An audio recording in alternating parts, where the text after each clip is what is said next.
Assalamualaikum warahmatullahi wabarakatuh. Perkenalkan, nama saya Nur Aini dari kelas Biologi D semester 5. Di sini saya akan membahas kuis yang bertema fisiologi organ reproduksi pada pria.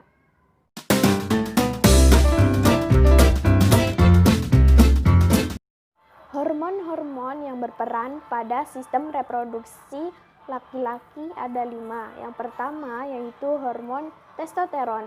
Hormon testosteron disekresi oleh sel-sel Leydig yang terdapat di tubulus seminiferus. Hormon ini penting bagi tahapan pembelahan sel-sel germinal untuk membentuk sperma, terutama pembelahan meiosis untuk membentuk spermatosis sekunder. Yang kedua yaitu hormon LH atau luteinizing hormone. Hormon LH menstimulasi sel-sel Leydig untuk mensekresi hormon testosteron. Yang ketiga yaitu hormon FSH atau follicle stimulating hormone. Hormon FSH berfungsi menstimulasi sel-sel stroli. Tanpa stimulasi pengubahan spermatid tidak akan terjadi. Yang keempat yaitu hormon estrogen. Hormon estrogen dibentuk oleh sel-sel stroli ketika distimulasi oleh hormon FSH. Hormon ini tersedia untuk pematangan sperma. Yang kelima yaitu hormon pertumbuhan. Hormon pertumbuhan diperlukan untuk mengatur fungsi metabolisme testis. Hormon pertumbuhan secara khusus meningkatkan pembelahan awal pada spermatogenesis.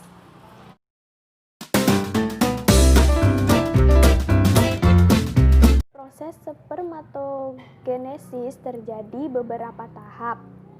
Yang pertama yaitu sel spermatogonia mengadakan pembelahan meiosis menghasilkan spermatosis yang diploid 2N dari sel induk spermatogonia. Tahap kedua, pembelahan meiosis atau reduksi spermatosis primer dan sekunder menghasilkan spermatid yang haploid N. Tahap ketiga, perkembangan spermatid menjadi spermatozoa melalui serangkaian metamorfosa yang panjang dan kompleks disebut spermiogenesis. Hasilnya adalah spermatozoa dengan jumlah kromosom haploid atau 22 autosom dan 1 kromosom seks.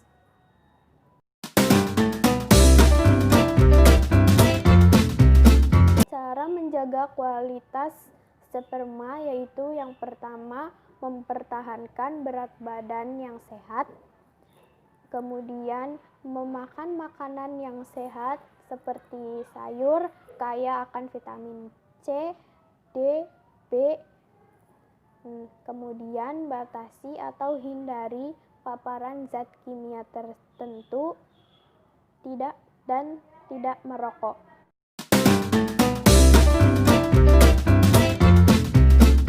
Alur pengeluaran semen atau sperma dimulai dari testis, kemudian epididymis, kemudian vas deferens, kemudian ductus ejaculator, kemudian menuju uretra.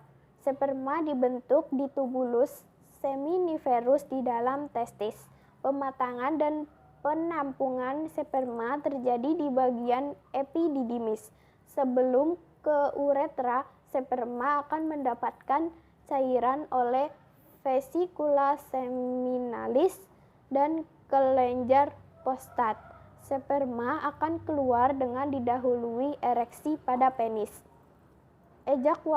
Ejakulasi dibagi menjadi 3 porsi menurut urutan keluarnya. Porsi pertama adalah hasil sekresi kelenjar Kupetri dan kelenjar bulboretra. Porsi kedua hasil sekresi kelenjar prostat dan biasanya porsi ini mengandung spermatozoa paling banyak yang berasal dari ampula dan epididymis. Porsi ketiga yang paling banyak mengandung cairan dan vaskula seminalis.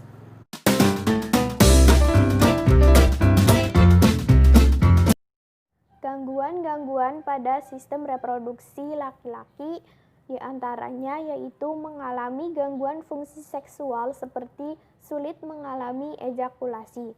Saat melakukan ejakulasi, jumlah air mani yang keluar sedikit. Kemudian sulit mengalami ereksi, kemudian mengalami rasa nyeri di sekitar testis seperti ada bengkak atau muncul benjolan abnormal di sana. Kemudian hipospadia terjadi ketika uretra atau saluran tempat keluar urin berada di posisi tidak normal, yaitu bukan di ujung penis, melainkan bagian bawahnya. Kemudian ada disfungsi ereksi. Disfungsi ereksi disebabkan oleh stres dan kecemasan berlebih. Selain itu juga dapat dipengaruhi oleh pengganggu obat-obatan jangka panjang. Dan yang terakhir ada henia inguinal. Henia inguinal ini terjadi di dinding perut bagian bawah. Dinding perut bagian bawah itu melemah sehingga usus turun ke kantung testis atau bagian samping testis terlihat lebih besar.